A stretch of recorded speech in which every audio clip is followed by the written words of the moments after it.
Bonjour à tous et bienvenue au petit cours à distance de Mon école ma baleine. Le lundi, on vous propose de découvrir la baleine à bosse. Et donc pour ce premier lundi, on va commencer par les généralités de la baleine à bosse. Donc pour commencer, pourquoi est-ce qu'on l'appelle baleine à bosse? Eh bien tout simplement parce qu'elle a une bosse qui se trouve juste devant son aileron. La bosse est là, l'aileron est ici, ça s'appelle aussi la nageoire dorsale. Elle a donc bien une bosse et non pas des bosses. On l'appelle aussi mégaptère. Méga, ça veut dire grand, ptère, ça veut dire aile. En fait, c'est grandes ailes. Pourquoi grandes ailes? Parce qu'elle a deux immenses nageoires pectorales, donc c'est les nageoires qui sont sur les côtés. Chacune mesure 5 mètres, donc on dirait qu'elle a de grandes ailes, tout simplement. C'est un mammifère marin qui fait partie des cétacés. On va voir ce que tout cela veut dire. On commence par les caractéristiques des mammifères. Il y en a 4. Pour vous aider un petit peu, nous les humains, on est des mammifères. Les chats, les chiens, les vaches en sont aussi. Donc, première caractéristique des mammifères, il faut avoir été allaité par sa mère. Donc, les dauphins et les baleines se sont développés dans le ventre de leur mère et ont été allaités par leur mère. Il faut avoir des poumons. Les baleines et les dauphins remontent respirer à la surface avec des poumons. Donc là, ce qu'on voit sur cette photo, c'est le souffle de la baleine, un jet d'air en fait, et non pas un jet d'eau. Le souffle qui apparaît lors de l'expiration.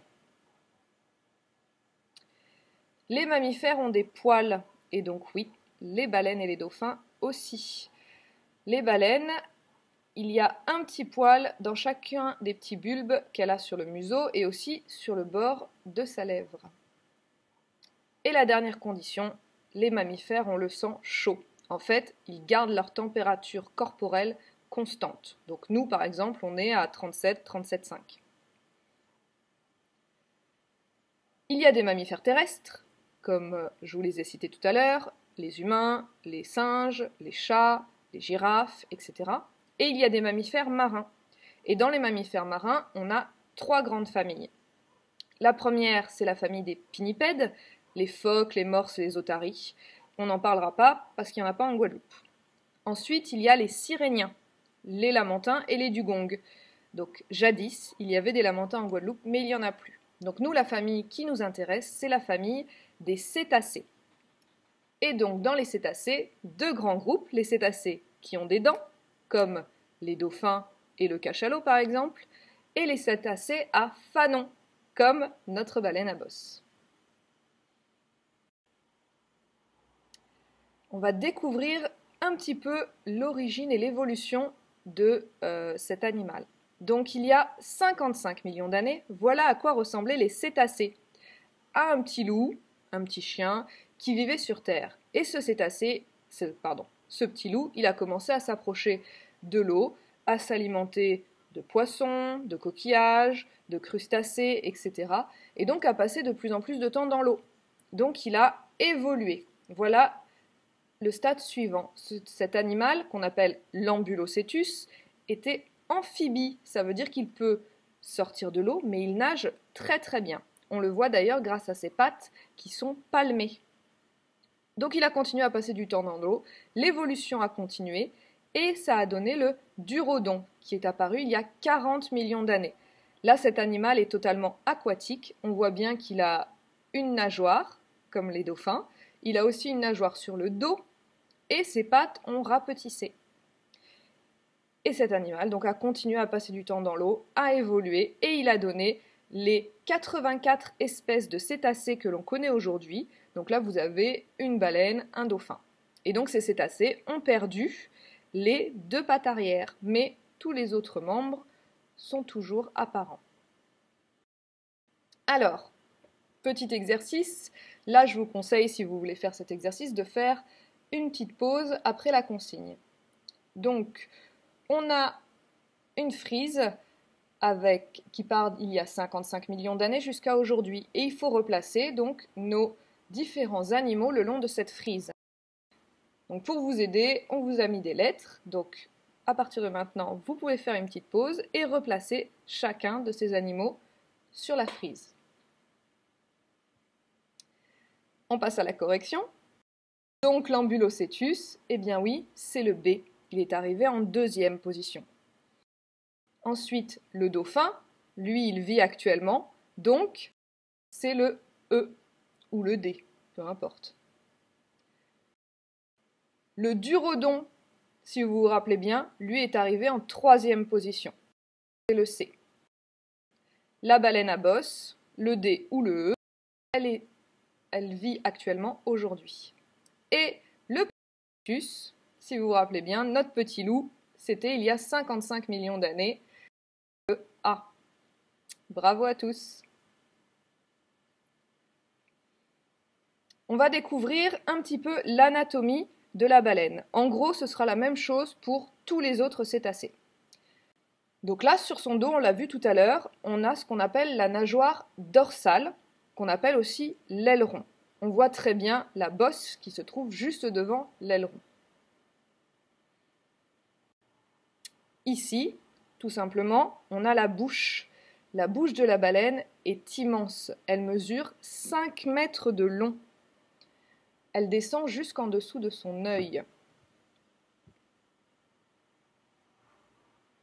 Ici, on a la queue, qu'on appelle aussi la nageoire caudale. Cette nageoire est super importante pour nous parce qu'elle nous permet, grâce à une photo comme celle-ci, d'identifier les individus. Donc on peut savoir si telle ou telle baleine, c'est la même ou pas. Et ici, sur la tête, on a vu tout à l'heure que c'était par là que sortait le souffle. Donc c'est les narines en fait, mais ça a un nom spécial chez les cétacés, ça s'appelle les évents. Donc la baleine à bosse a 2 évents sur le dessus de sa tête. Ici, on l'a vu aussi tout à l'heure, les nageoires pectorales, parce qu'elles partent des pectoraux. Vous vous rappelez, chacune mesure 5 mètres de long. Ici, tout simplement, on va trouver l'œil, qui lui permet de voir aussi bien sous l'eau qu'à la surface. À côté de l'œil, eh ben, peut-être que ça va vous étonner, mais on va trouver les oreilles. Tous les cétacés ont des oreilles, juste un petit trou. Il n'y a pas le pavillon comme pour nous, juste le trou, et pourtant ils entendent très bien, même mieux que nous. Sous son ventre, eh ben, on va trouver différentes fentes. La fente génitale, qui va servir à mettre au monde, à se reproduire et à mettre au monde le petit. La fente anale, qui va servir à faire ses besoins. Et si c'est une femelle, il y aura aussi des fentes mammaires de chaque côté de ces fentes génitales et anales, qui vont permettre donc d'allaiter le petit. Et la baleine à bosse, qui est un très gros animal, pratiquement 16 mètres, eh ben, elle va avoir sur elle de nombreux parasites. Donc là, c'est des petits crustacés qui s'accrochent à elle, mais ça peut aussi être des poissons, comme les rémoras par exemple.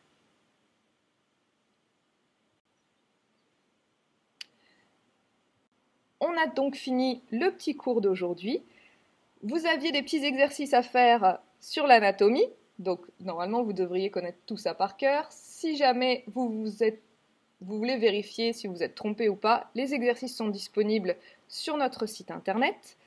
Ou alors, je vous les mets ici. Donc il y avait un exercice pour les plus petits, un exercice pour les plus grands.